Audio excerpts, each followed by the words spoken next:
तो अगर वो आपसे आपकी ख्वाहिशात पूरी कर दे और बाद में आपसे डिमांड रखे कि जी आप मेरे से शादी कर लें, तो आपका जवाब क्या होगा? जी, जिस तरह जैसे कि आप जानते हैं जो कुछ भी मेरे साथ हुआ, हम्म। इसके अलावा भी अगर कोई मेरे साथ इस ये मेरी सारी कहानी सुनने के बावजूद अगर कोई मेरे साथ खड़ा होना चाहता है, हम्म। तो मैं उसके साथ शादी करने के लिए भी तैयार हो जाऊँगी। अच्छा, अब आपने आगे ज़िंदगी पड़ी हुई है, लाइफ पड़ी हुई है, ज़ाहिर बात है अभी यंग एज है और शादी भी नहीं आपकी हुई और घर से भी निकल गई हैं, घर भी नहीं रहा, अपने भी नहीं रहे और कारोबार मतलब पार्लर भी आपका छिन गया आपसे, तो अभी आगे क्या सोचा है? अस्सलाम वालेकुम नाज़रीन, मैं आपका अपना मेज़बान ज़ुबैर राजपूत और आज हम एक ऐसी बहन के साथ बैठे हुए हैं जिन्होंने अपने घर को सपोर्ट करने के लिए पार्लर बनाया और आज इनके पास ना इनका अपना घर रहा, ना अपने रहे, ना पार्लर रहा। ये सारा वाक़या है क्या, इन्हीं से जानते हैं और इनसे बात करते हैं। अस्सलाम वालेकुम। वालेकुम सलाम। अच्छा, ज़रा बताइएगा, जिस तरह आपने बताया कि आप एक गरीब फैमिली से ताल्लुक़ रखती हैं और आपने अपने घर को सपोर्ट करने के लिए पार्लर बनाया। ये पार्लर पहले तो बनाया कैसे और बाद में ऐसा क्या हुआ कि ना पार्लर रहा, ना घर रहा, ना अपने रहे? जी, मेरा नाम निदा है और ये मामला इस तरह शुरू हुआ हम्म। कि मेरे पाला जो उनसे हैं वो दही भल्ले का स्टॉल लगाते थे। हम्म। बहुत सी हमारी गरीब फैमिली थी और हम हम्म। सारे बहन भाई पढ़ने वाले थे, हम्म। स्कूल जाते थे। तो हमारे हालात बहुत ज़्यादा ख़राब थे।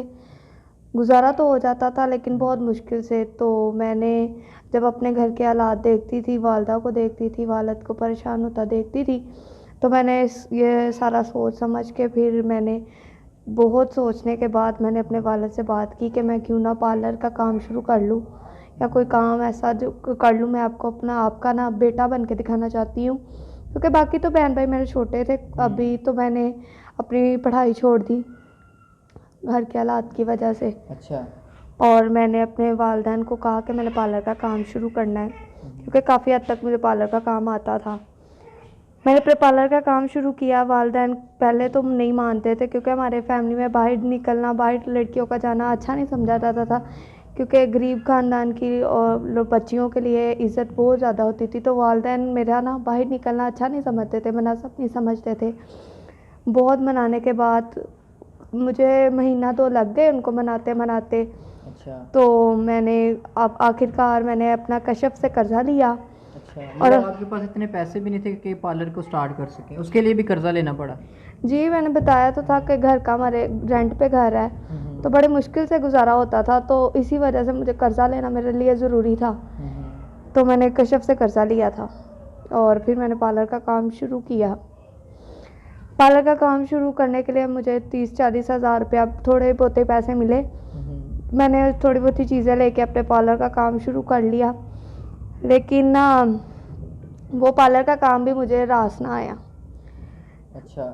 ये इस तरह मामला हुआ कि मैं पार्लर का काम शुरू तो कर लिया, हम्म। वालदैन को मना कर मैं पार्लर का काम के लिए जाती रही बाहर। हम्म। माशाल्लाह आहिस्ता आहिस्ता आहिस्ता आहिस्ता काम मेरा चलना शुरू हो गया। अच्छा। कतरा कतरा से दरिया भरना शुरू हो जाता है कहते हैं। हम्म। तो आहिस्ता आहिस्ता काम मेरा शुरू हुआ। तो मेरी एक क्लाइंट थी, वो मेरा काम बहुत ज़्यादा पसंद करती थी।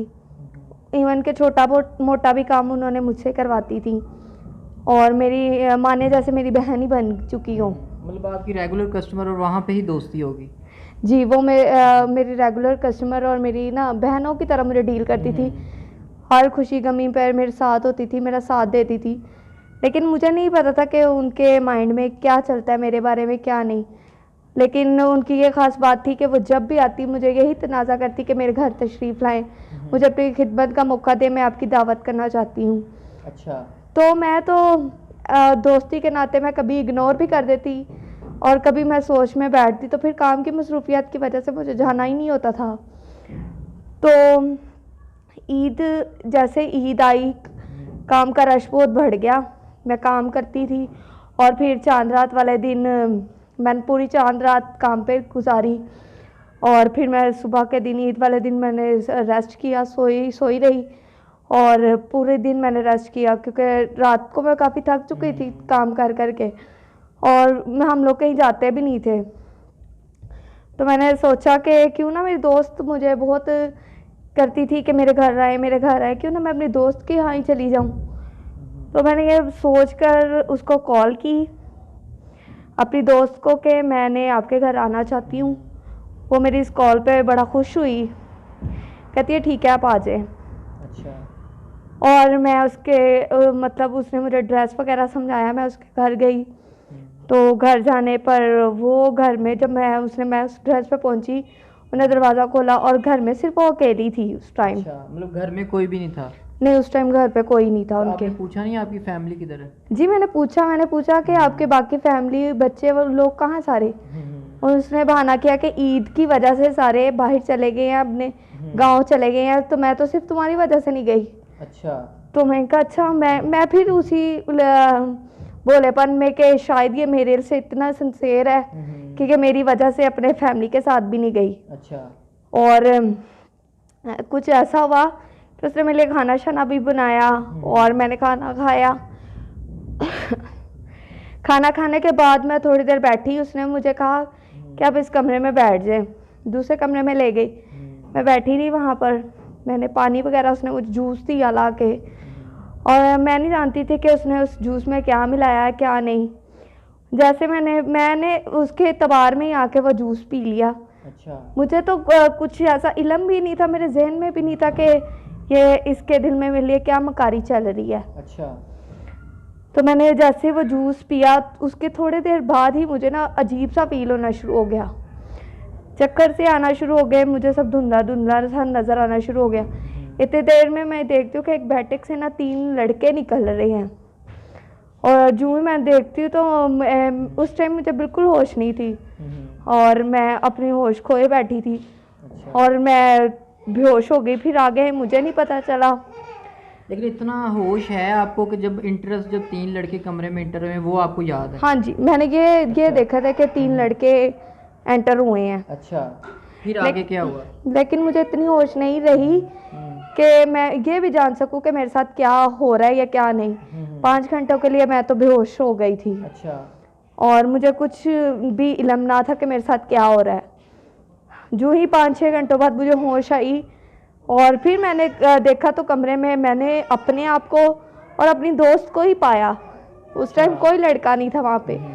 तो आपने क्वेश्चन नहीं किया कि मुझे फील हुआ कि जब मुझे याद है कि 3 लड़के इंटर हुए हैं, तो आपने मेरे साथ क्या किया, या क्या कुछ फील नहीं आपको चीज़ ऐसी हुई? जी मैंने उसको बहुत कहा कि मेरे साथ कुछ गलत हुआ है। मैंने 3 लड़के यहाँ पे देखे थे, पर मैं चक्कर खा के या बेहोश हो गई थी। मुझे इस टाइम समझ नहीं आ रही थी, लेकिन मैंने तुम्हें बहुत बुलाने की भी कोशिश की, लेकिन तुम भी उस टाइम कमरे में मौजूद नहीं थी। मेरे साथ क्या हुआ ऐसा? उसने फिर यकीन दिलाया कि शायद आपका कोई वहम है, ऐसा वैसा कुछ भी नहीं है हमारे घर में, या कोई भी नहीं है मेरे अलावा, आप सिर्फ थकावट की वजह से बेहोश हुई हैं। अच्छा। ऐसा कुछ भी नहीं है। खैर मैं फिर उसके एतमाद में आकर अपने आप को संभाला, जबकि मुझे पता था कि मेरे साथ कुछ गलत हुआ है, कुछ अच्छा फील नहीं हो रहा था मुझे। अच्छा। लेकिन खैर मैंने आखिर तो अपने घर आना था, मैंने अपने आप को थोड़ा संभाला, रिलैक्स किया और मैं अपने घर आ गई। मैं अपने घर आई, अपने वालिदैन के पास बैठी, लेकिन उस टाइम भी मुझे कुछ बेहतर फील नहीं हो रहा था। तो दिल में तो था आपके साथ कि मेरे साथ कुछ हुआ है जो मुझसे छुपाया है उसने? जी मेरे दिल में था, लेकिन उसने मुझे इतना एतमाद में लिया था कि मैं उसकी तरफ शक भी नहीं कर सकती थी कि मेरे साथ इसने कुछ गलत किया है। ज़ाहिर बात, आप किसी पे इल्ज़ाम भी लगाएंगी तो किसी प्रूफ के साथ लगाएंगी ना। जब आपके पास उस टाइम तो आप खुद परेशान थी। हाँ जी, मैं इस कदर परेशान थी, मैं उसको कुछ कह भी नहीं सकती थी, क्योंकि उसने मुझे घर पे दावत की थी, तो मैं खामोशी इख्तियार कर गई। मैं अपने घर पे पहुंची हूँ, सब कुछ उसी तरह नॉर्मल, लेकिन मेरा ये जो जहन था ना, वो इस बात को मानने पे नहीं आता था कि मेरे साथ कुछ भी नहीं हुआ। अच्छा। मुझे मेरा जिस्म, मेरे हालात इस तरह बता रहे थे कि मेरे साथ कुछ गलत हुआ। अच्छा। और फिर आगे क्या हुआ? फिर अगले दिन फिर उसकी कॉल आई। अच्छा। मैंने पूछा कि अब क्या, अब मैं तो तुम्हारे घर भी हो आई हूँ, तुम्हें अब कोई काम भी नहीं है, अब क्यों मैं तुम्हारे घर आऊँ? अच्छा, दोबारा उसने अपने घर वापस बुलाया आप? जी, कहती आपको मेरे घर आना होगा। मैंने ना अपनी हालात को देख के और अपने आप को देख के मैंने कहा मैं नहीं आ रही आपके घर। मैं कहा मेरी तबीयत नहीं ठीक, उस दिन से मेरा कुछ ठीक नहीं मुझे लग रहा, तो मैं नहीं घर आ रही आपके। अच्छा। तो उसने बहुत पहले प्यार से मनाने की कोशिश की, नहीं आप घर आए, मेरी बहन नहीं, ये वो। मैं कहा नहीं सॉरी मैं नहीं आ सकती अभी। अच्छा। फिर मैं कहा आऊँगी, लेकिन मौके के मुनासबत अभी मेरी तबीयत नहीं ठीक कि मैं आपके तरफ आऊँ।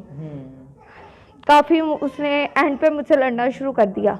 अच्छा। लड़ाई करने के जब आपने इनकार किया तो हाइपर होना और ब्लैकमेल करना शुरू कर दिया? हाँ जी, उन्होंने मुझे ब्लैकमेल किया और मैंने भी धमकी दे दी। मैं कहा ठीक है जो आपसे होता है कर लें। इतनी देर में उसने मेरे वीडियो सेंड कर दी मेरी। अच्छा। और मेरे हाथ से मेरा फ़ोन गिर गया। मुझे यकीन नहीं आ रहा था कि वीडियो में मैं हूँ और मेरे साथ क्या क्या हो रहा है। किस तरह की वीडियोस थी जो आपके हाथ से आपका फ़ोन गिर पड़ा? मेरी बहुत अजीबोगरीब वीडियोस थी उन लड़कों के साथ, तो वो देख के मेरे हाथ से फ़ोन गिर गया था। मतलब जिस चीज़ का आपको डर था तो वो बात तो ट्रू साबित होगी ना कि वो ऐसे ही हुआ जो आप दिल में सोच रही थी? हाँ जी, मुझे वो बात बिल्कुल सच साबित हुई। अच्छा। तो मैं फिर डरना शुरू हो गई। उसने मुझे धमकी दी कि मैं तुम्हारे वालिदैन को दे दूंगी तुम्हारी वीडियोस। अगर तुमने मेरी बात नहीं मानी मैं तुम्हारे साथ ऐसे कर दूंगी, पुलिस को अगर खबर की तब भी मैं तुम्हारा हाल बुरा कर दूंगी, तुम किसी को मुंह दिखाने के लायक नहीं, तुम्हें मैं छोड़ूंगी। अच्छा। तो मैंने उससे बहुत मिन्नतें की कि प्लीज़ मेरी वीडियोस डिलीट कर लो। कहती है अगर मैं तुम वीडियोस डिलीट करवाना चाहती हो तो तुम्हें मेरे घर पहुंचना होगा इस टाइम। अच्छा। मैं उस टाइम परेशान थी, कुछ भी नहीं कर पा रही थी। मजबूरी के तहत मुझे फिर उसके घर जाना पड़ा, सिर्फ अपनी वीडियोस डिलीट करवाने के लिए। सिर्फ मैं अपनी इज्जत बचाना चाहती थी, अपने वालिदैन की इज्जत बचाना चाहती थी, क्योंकि पहले उन्होंने बहुत मुश्किल से मेरे पे एतबार करके बाहर मुझे भेजा। हमारे माशरा जिस तरह का था उस पे वो एग्री नहीं थे कि मुझे बाहर भेजे। जाहिर बात है गरीब के पास उसकी इज्जत ही तो होती है। हाँ जी, तो मेरे वालिदैन तो पहले एग्री नहीं थे काम पे, तो फिर मुझे उनकी इज्जत का बहुत ज़्यादा ख्याल था। तो मैं सिर्फ वीडियो डिलीट करवाने के लिए उसके घर पहुंची। अच्छा। तो खैर उसने फिर कोई डिमांड रखी। अच्छा। उसने मतलब आपके दिल में था कि मैं जाती हूँ एक बार उसे प्यार मोहब्बत से बना के वीडियोस डिलीट करवा देती हूँ तो मेरी जान छूट जाएगी। हाँ जी, फिर उसने कहा कि तुम इस तरह करोगी तो फिर दोबारा अगर तुम यही काम करोगी तो तुम्हारी वीडियोस मैं डिलीट करवा दूंगी। अच्छा। और अगर तुमने पुलिस को खबर की तो तुम्हारी वीडियो मीडिया तक मैं शो कर दूंगी। अच्छा, वायरल कर दूंगी। जी सारा उसने मुझे धमकी देना शुरू कर दी। अच्छा। पहले तो मैं सर पकड़ के बैठ गई, लेकिन मेरे पास कोई हल भी नहीं था। तो उसके बाद मैंने फिर उससे कहा कि ठीक है तुम जो करना है कर लो, लेकिन उसने क्या किया कि मुझसे वही काम दोबारा भी करवाया और मेरी वीडियो भी मेरे वालिदैन की तरफ सेंड कर दी। अच्छा। और जब मैंने अब दोबारा कहा कि मेरी अब वीडियोस डिलीट कर दो, लेकिन उसने वीडियोस डिलीट नहीं की। काफ़ी हमारी लड़ाई झगड़ा भी हुआ, मैंने हाथापाई तक नौबत आ गई थी। अच्छा। तो खैर मैं आखिर फिर अपने घर पहुंची हूँ। कहती ठीक है तुम घर जाओ, मैं तुम्हारी वीडियो डिलीट कर दी है। अच्छा। मुझे मुझे नहीं पता था कि हाथापाई पे उसने इतना को गुस्सा मेरे पे निकाला कि उसने मेरे वालिदैन को मेरे पहुंचने से पहले वीडियो मेरे घर पहुंच गई थी। अच्छा। तो जब मैं दरवाजे पे पहुंची तो उससे आधा घंटे पहले मेरे घर वालों ने मेरी वीडियोस देख ली थी। तो इस बात का आपको इल्म नहीं था? नहीं, मुझे नहीं इल्म था। अच्छा, तो जब आप घर पहुंची फिर क्या हुआ आगे? मैं जैसे ही घर पहुंची मेरे वालिदैन ने मेरी वीडियो देख ली तो मेरी मामा का बहुत ज़्यादा बीपी हाई हो गया और वालिद भी गुस्से में खड़े हुए और वालिद ने ना मेरी कोई बात सुनी और मार कुटाई शुरू कर दी। अच्छा। कहते कि इसी बात का डर था, हमने इसलिए तुम्हें बाहर निकाला था, उन्होंने हमारी इज्जत खराब कर दी। अच्छा। तो बाकी बहन भाइयों पे क्या असर पड़ेगा? तो पता है हमारी सिर्फ इज्जत ही थी और मैं इसी बात से डरता था कि तुम्हारे साथ कुछ गलत ना हो जाए, इसी वजह से मैं तुम्हें बाहर नहीं भेजता था। तो आपने समझाने की कोशिश नहीं की कि मैंने ये जानबूझ के नहीं किया, मेरे साथ गलत हुआ है, मेरी आप सपोर्ट करें, मेरे साथ खड़े हों? मैंने बहुत समझाया लेकिन उन्होंने मेरी एक ना सुनी। दूसरे बहन भाइयों के ऊपर भी असर पड़ेगा तुम्हारा, वो भी कल को कोई ना कोई गलत काम कर लेंगे। उन्होंने मुझे बाहर निकाल दिया था। अच्छा। बाहर जैसे फिर निकाला, मेरे पास तो ना कोई वालिदैन के अलावा एक कुंवारी लड़की के पास कौन सा घर होता है। अच्छा, घर से बाहर निकाल हाँ दिया? जी, मुझे घर से बाहर निकाल दिया, कहते थे तुम्हारी वजह से मेरे दूसरे बच्चे भी खराब हो जाएंगे। तो फिर जब बाहर निकाला तो फिर कहाँ गई आप? सबसे पहले तो मैं फुटपाथ पे बैठी रही। अच्छा। और शायद वालद के दिल में या वालदा के दिल में तरस आ जाए, घर बुला लें, लेकिन वो अपने जगह वो भी ठीक थे, लेकिन उन्होंने घर नहीं बुलाया। मैं फुटपाथ पे बैठी रही, फिर लोगों की हुडिंग शुरू हो गई, लोग आते जाते बातें कर रहे। मैं वहाँ से उठी, हॉस्पिटल में जाके रात गुजारी। अच्छा। और बड़ी मुश्किल रात वो थी मेरे लिए, किसी की आमद से कम नहीं थी वो मेरे लिए रात। मैंने फिर अपने दोस्त को फ़ोन किया, बहुत नज़दीकी मेरी फ्रेंड थी। अच्छा। और वो हमारे रिश्तेदारों में ही थी। अच्छा। और मुझे नहीं पता था कि मेरी वीडियो उसके पास भी है, क्योंकि जो मेरे क्लाइंट बनी थी उसको सारी बातों का पता था, उससे मैं बात शेयर कर लेती थी। उसको मैंने बताया था कि मेरी फ्रेंड है, तो उसने वो मेरी वीडियो मेरी फ्रेंड को भी सेंड कर दी थी। अच्छा। जब मैंने अपनी फ्रेंड से रिक्वेस्ट की कि प्लीज़ मेरे साथ इस तरह हुआ, कहती मुझे कुछ भी बताने की ज़रूरत नहीं है, मेरे पास तुम्हारी वीडियो है। अच्छा। उससे भी यकीन नहीं किया, उसने कहा कि तुम झूठ बोल रही हो। मैं कहा नहीं, मेरे साथ वाकई में कुछ गलत हुआ है। अच्छा। लेकिन वो कोई भी यकीन करने के लिए तैयार नहीं था। मैंने उसके आगे मिन्नत अल्लाह की, मैं कहा देखे तू भी औरत और मुझे भी, और मैं भी औरत, तो मुझे इस टाइम सहारे की ज़रूरत है। अच्छा। प्लीज़ मेरा सहारा बनो, मेरे साथ खड़ी हो जाओ। फिर वो बहुत मनाने के बाद मानी, और आज मैं उस टाइम उसी के घर में बैठी हुई हूँ। अच्छा, अब आपने आगे ज़िंदगी पड़ी हुई है, लाइफ पड़ी हुई है, ज़ाहिर बात है अभी यंग एज है और शादी भी नहीं आपकी हुई और घर से भी निकल गई हैं, घर भी नहीं रहा, अपने भी नहीं रहे और कारोबार मतलब पार्लर भी आपका छिन गया आपसे, तो अभी आगे क्या सोचा है? जी, अब मेरी दोस्त भी मुझे कहती है कि अपने घर जाओ, अपना कहीं रहने का बंदोबस्त करो, हमारी भी सोसाइटी में इज्जत है, तो मैं ज़्यादा देर तुम्हें यहाँ नहीं रख सकती। अच्छा। तो मेरा अब आगे का यही मकसद था कि मुझे किसी की सपोर्ट की ज़रूरत है, ताकि मैं अपने घर में रह सकूं और अपना काम दोबारा से पार्लर का शुरू कर सकूं। अच्छा, मतलब आपका कहने का मकसद तो यही है कि आपके मीडिया पे आने का मकसद है कि आपकी सपोर्ट कर दी जाए, जिससे आप अपना पार्लर दोबारा से बना सकें। तो ये जो पार्लर बनाने में मतलब देखिए, हमें तो इस चीज़ का अंदाज़ा नहीं कितना ख़र्चा हो जाता है कि एक पार्लर बनाने के अंदर, वो ज़रा हमारे नाज़रीन को बताइएगा। अगर अच्छा पार्लर बनाया जाए तो 3-4 लाख रुपए लग जाते हैं। अच्छा। लेकिन फ़िलहाल मैं अपने गुजारे के लिए मुझे 1-1.5 लाख की ज़रूरत है, ताकि मैं अच्छा थोड़ा बहुत चीज़ें लेके अपना सिस्टम दोबारा से शुरू कर सकूँ। अच्छा। घर भी रेंट पे ले सकूँ। अच्छा, और जिस तरह आपने ज़िक्र किया कि घर भी रेंट पे लेना है, पार्लर भी बनाना है, ज़ाहिर बात है घर के लिए भी ज़रूरत है पैसों की और पार्लर की के लिए भी ज़रूरत है। अच्छा, हमें बताइएगा कि हमारे ओवरसीज़ पाकिस्तानी ये वीडियो पूरी दुनिया में देख रहे हैं, यूरोप में, दुबई, अमेरिका, मतलब दुनिया की हर जगह पे जहाँ जहाँ पाकिस्तानी मौजूद है वहाँ वो हमारी वीडियो देख रहे होंगे। तो अक्सर हमारे पाकिस्तानी भाई ऐसे हैं कि जो वो कहेंगे जी हम आपको पार्लर भी बनवा देते हैं, आपको रेंट पे घर भी लेके देते हैं, और अभी आपकी एज भी कम है और सारी ज़िंदगी अकेले तो नहीं गुजरती। ज़ाहिरी बात है कि एक शादी भी आपने करनी होगी।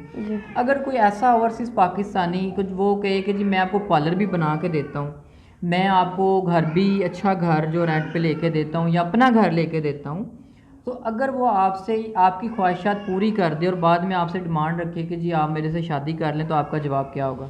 जी, जिस तरह जैसे कि आप जानते हैं जो कुछ भी मेरे साथ हुआ, इसके अलावा भी अगर कोई मेरे साथ ये मेरी सारी कहानी सुनने के बावजूद अगर कोई मेरे साथ खड़ा होना चाहता है, तो मैं उसके साथ शादी करने के लिए भी तैयार हो जाऊँगी। ठीक हो गया। तो जी नाज़रीन, आपने बहन की कहानी सुनी है, इनकी यही रिक्वेस्ट है और यही फ़रियाद है कि इस टाइम इनका आपने एक मिसाल सुनी होगी, ना घर का ना बाहर का इंसान, तो इसी सिचुएशन में ये मौजूद है कि ना इनका कोई घर रहा ना बाहर का इनका सिस्टम कोई है। अभी आर्जी तौर पे अपनी एक फ्रेंड के घर पे रह रही हैं। इनको रहने के लिए फ़ौरी तौर पर घर की ज़रूरत है, रेंट पे इन्होंने घर लेना है और अपना कारोबार दोबारा से शुरू करना है ताकि अपनी ज़िंदगी को ये गुजार सकें। तो नाज़रीन इनका ये भी कहना है कि अगर कोई ऐसा ओवरसीज़ पाकिस्तानी जो इनको सपोर्ट करेगा, इनके पार्लर बनाने में मदद करेगा और इनको घर वगैरह और बाकी ज़रूरियात ज़िंदगी इनका पूरा करता है और इनका इत्मीनान को जीत लेता है, तो ये शादी भी करने के लिए तैयार हैं। तो नाज़रीन, मज़ीद हमारे चैनल पर मज़ीद वीडियोज़ देखने के लिए हमारे चैनल को सब्सक्राइब करें, शेयर करें, दुआओं में याद रखिएगा, अपना ख्याल रखिएगा। अल्लाह हाफ़िज़।